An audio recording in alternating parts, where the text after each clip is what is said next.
সরকার যা ইনকাম হয় প্রতি মাসে 70% ঋণ পরিশোধ করতে হয়। বিদেশ থেকে এনে ওই যে একটা কথা বলে না, আমাদের সময় ধার করে পোলাও খাওয়া, তো ধার করে এসে পোলাও খাওয়ায় নাই, চুরি করে চলে গেছে।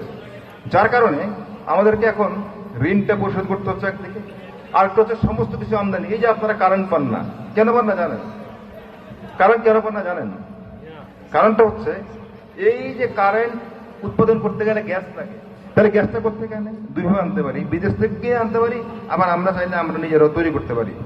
কিন্তু আমাদের এই যে নিজস্ব এটাকে বলে গ্যাস গ্রুপ উত্তোলন করা, এটা আমরা করতে পারি নাই, করে নাই। গত দীর্ঘ ফ্যাসিবাদের 15 বছরে 17 বছরে আমরা দেখিনি কিছু করতে, করে নাই।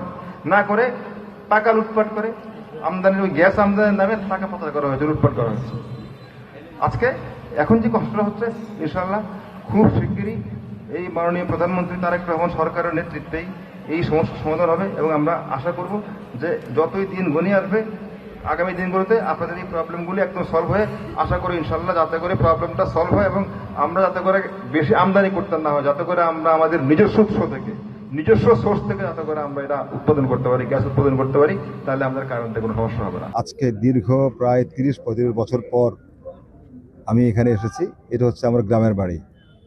এর আগে অবশ্য মধ্যখানে একবার এসেছিলাম, এসে আমার বাবার কবর জিয়ারত করে চলে গেছি।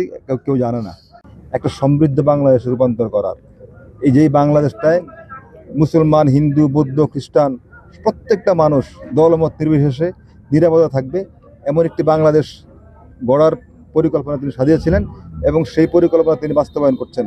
সেই পরিকল্পনা বাস্তবায়নের পথে আমরা যারা গণতন্ত্রে বিশ্বাস করি, আপনারা যারা গণতন্ত্রকামী মানুষ, আমরা প্রত্যেকের সহযোগিতা চাই। আপনাদেরকে অনেক ধন্যবাদ।